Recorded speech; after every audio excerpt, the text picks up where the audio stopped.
you ever found yourself just utterly captivated by the spectacular rise of a public figure, and maybe even more so by their equally spectacular fall? Oh, absolutely. It's a kind of universal fascination, isn't it? It really is. Feels as old as time. So today we're taking a deep dive into exactly that, the downfall of stars, why celebrities self-destruct.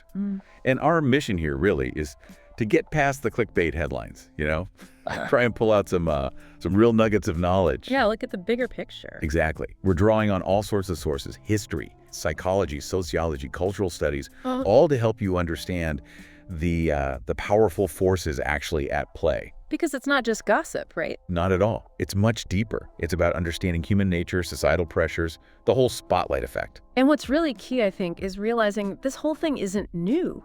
Not by a long shot. The allure and, the dangers of fame, they have roots stretching way, way back, millennia, actually, far beyond today's news cycle. So it's not just a modern social media thing. Not fundamentally. We're going to explore those patterns, those recurring themes.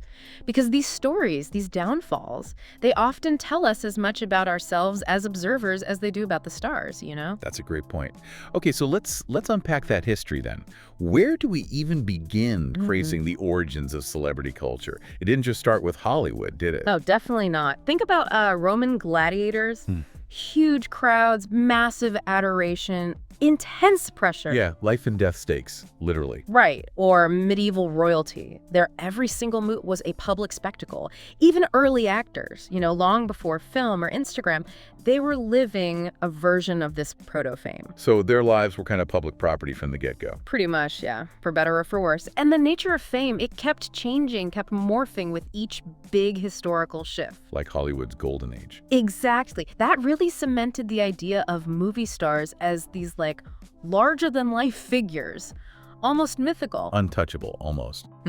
Then, boom, television. Suddenly these idealized people are right in your living room. It felt more intimate, but it was still, totally one-sided. That parasocial thing starting early. You got it. Then the tabloid explosion, late 20th century, that just cranked up the scrutiny like crazy. Right, the paparazzi era. Yeah. And now, digital, social media, fame and judgment are instant, constant, and frankly, pretty relentless. So each era didn't just add a layer, it fundamentally changed the experience. Totally changed the rules of the game, the speed, the reach. It's a different beast now. And it's fascinating, isn't it, seeing those downfall patterns repeat throughout history. It's not just a 21st century issue. Not at all. You can find landmark cases, even lesser-known figures from centuries ago, who faced their own kind of public shaming, their own rejection. So what we call cancel culture now. It has historical echoes. Absolutely. The methods are radically different, obviously, much faster, much wider reach. But the core impulse, the public turning on a figure that's been around, it just moved from, the town square to a global timeline. Okay, so we see this thread running through history. Let's jump forward a bit, because the digital age, as you said, it's thrown fuel on the fire. A lot of fuel. What actually happens inside someone's head when they step into that kind of global spotlight today? Psychologically, what are some of the first shifts you might see? Well, one thing that creeps in, and it sounds counterintuitive, is often imposter syndrome. Really? Even with all the success? Especially then sometimes. This feeling like you're a total fraud, that you don't deserve it, and you're terrified of being found out. Well, that must be exhausting. Incredibly. And then there's this other thing, identity fragmentation. Okay, what's that? It's where the public persona, the carefully crafted image, starts to clash, really clash, with who they feel they actually are privately. Like two different people. Yeah, almost like two separate lives battling inside one person. It can lead to this profound internal conflict, this deep sense of isolation, even when surrounded by people. Identity fragmentation. That sounds incredibly disorienting. Like your real self gets locked away somewhere. Kind of. While the public gets this perfectly staged version, and the longer it goes on, the harder it is to, find the key back to that authentic self. And how does that inner turmoil connect with the outside world? The fans, the public gaze? Well, that's where the social dynamics really kick in. You get those parasocial relationships we mentioned. That one-sided bond. Exactly. Fans feel they know the celebrity intimately, like a friend, even though they've never met. Which leads to idolization. Intense idolization, yeah. Putting them on this impossibly high pedestal, which of course makes the fall much harder, much more dramatic. And when they do fall, Then you often see this collective schadenfreude. so slightly uncomfortable pleasure in someone else's misfortune. Right, and it's complex, you know? Sometimes it's maybe feeling vindicated if the star seemed arrogant. Other times it might be a subconscious relief, like, phew, glad that wasn't me. That's uncomfortably honest. It is, and if you look at specific psychological theories, you can really map this out. Think about Maslow's hierarchy of needs. Okay, the pyramid, basic needs up to self-actualization. Right. For a celebrity, it often feels completely inverted, or at least distorted. Basic needs, covered. Mansions, jets, sure. But those higher needs, belonging, self-esteem, self-actualization, they get really messed up. How so? Well, they're loved by millions they don't know. That creates this powerful illusion of belonging, but it can actually mask deep loneliness. A crowd isn't company. Precisely. Or think about cognitive dissonance. Yeah. When a beloved star has a scandal, fans struggle, right? They have to reconcile their admiration with this new negative information. Mental gymnastics. Exactly. We all do it to some extent, trying to make sense of conflicting information about people we feel connected to. Okay, so we've got the internal pressures, the external gaze, the psychological theories, but the digital age. How has that specifically amplified everything? One wrong move now, one leaked text, one bad tweet. Career over in hours, it seems. It's the combination, really. The 204/7 media cycle that never sleeps. Always hungry. Always. Then the explosion of influencer culture suddenly, fame seems accessible to anyone, but it's often built on shaky ground. And then, critically, the anonymity of online comments. Yeah, the comment sections. Right. People say things online they'd never say face-to-face. All this drastically changes the speed and the sheer brutality of celebrity self-destruction. And it raises that question, doesn't it? Is there any escape once the internet mob decides your fate? It's tough. That digital footprint is basically permanent.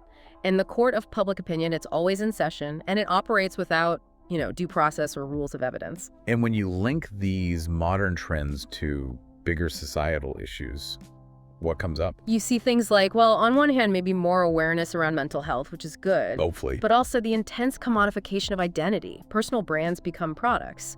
And the polarization online. It makes nuanced discussion almost impossible. Everything becomes black and white. So what does this mean for us, the audience? We watch this, we consume it. Are we part of the cycle? That's the million-dollar question, isn't it? And it leads us to tackle some common misconceptions. Like what? Like, do celebrities really choose to downfall? Is self-destruction just like an inevitable part of fame? People talk like that sometimes. They knew what they signed up for. Exactly. But it's presented as this simple choice or this predetermined fate. We really need to think more critically about those assumptions. It's almost never that clear-cut. You're right. It's rarely simple. And we need to talk about the mechanisms behind the scenes, don't we? Media manipulation. Huge. Crafting narratives for public consumption. False narratives that can just destroy someone overnight. Absolutely. And sophisticated PR campaigns, not just damage control, but strategically leaking info, maybe even fabricating stories to completely reshape how the public sees things, often hiding much deeper problems. And that myth of overnight fame. Oh yeah, that almost always hides years of struggle, rejection, and sometimes, sadly, real exploitation within the entertainment industry itself. Stuff the public never sees. It's hidden. Totally hidden.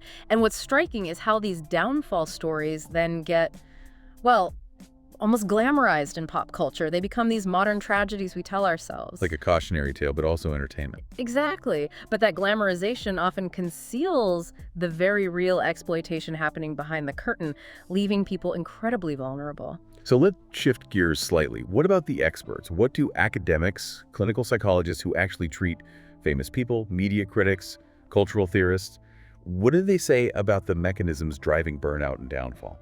Well, there's a lot of research into things like chronic stress, the specific pressures of maintaining a public image, the lack of genuine privacy. That's stuff we've been touching on. Right. And psychologists often talk about the difficulty of forming authentic relationships, the constant performance required.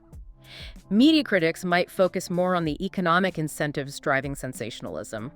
Cultural theorists might look at how celebrity reflects broader societal values or anxieties. And are there different takes beyond mainstream psychology? Oh, sure.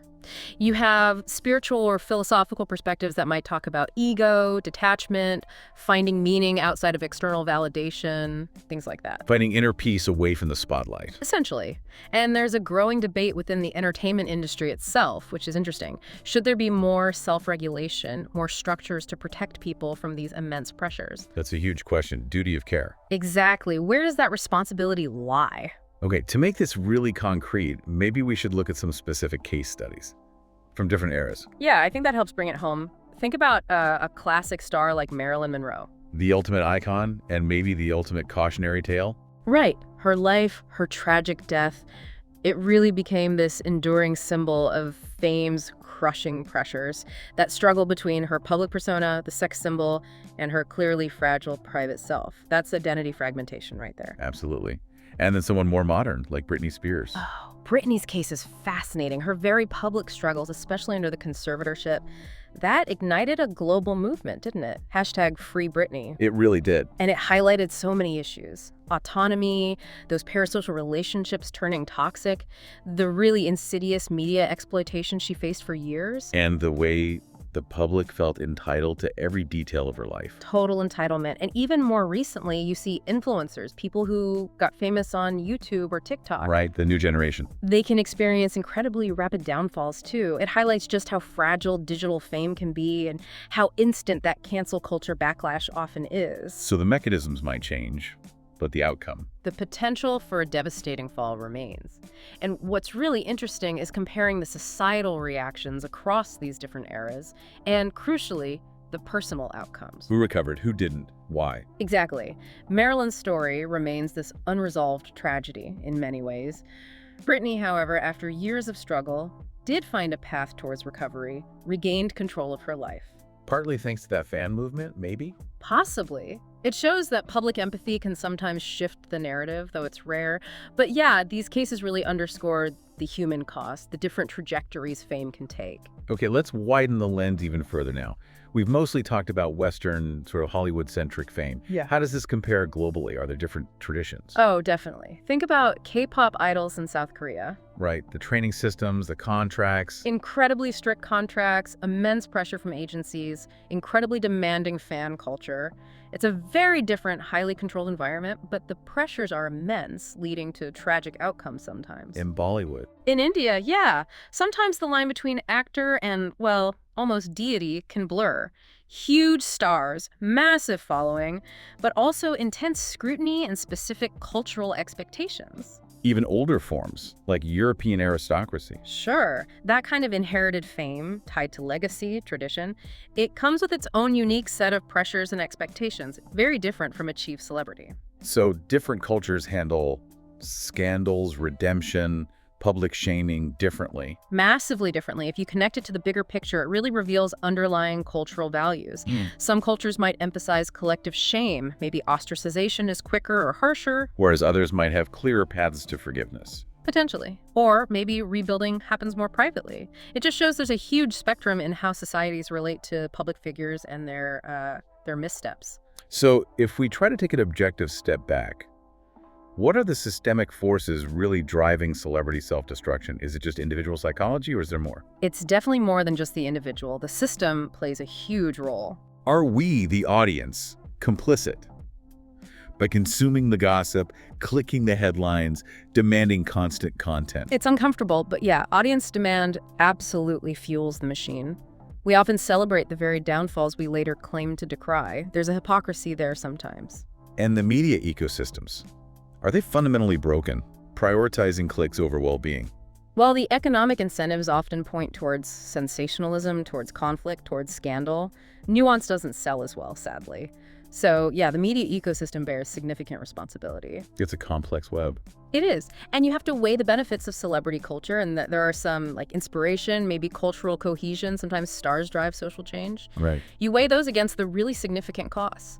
The mental toll on individuals, the moral compromises, the social impact of constantly focusing on often superficial things. It's a tough balance. So we've covered a lot of ground, from ancient gladiators right up to today's influencers. We've looked at how fame itself has changed, the deep psychological toll, and how the digital age has just amplified everything, often brutally. And hopefully you see the nuances now, the complexities that lie beneath those easy headlines. Definitely not simple. And it really brings us back to that fundamental question. Why are we, as a society, so obsessed with the rise and perhaps especially the fall of our icons? What is it about that narrative? Is it reflecting our own dreams, our own fears? Is it just our basic human need for stories, for like modern myths playing out right in front of us? That's a deep question. And looking forward, what do you think? AI celebrities? Virtual fame? Will changing social values shift how we see all this? It's hard to say for sure, isn't it? Technology is moving so fast. AI influencers are already a thing. Virtual worlds. It could change the nature of fame entirely. Or maybe our core human psychology, our fascination with these stories, will just find new outlets. Constant evolution. Always. So maybe the final thought for you, listening, is what stands out to you from this deep dive? After exploring all this, what will you think about the next time you see a headline about a star stumbling? What's your role in this whole ecosystem?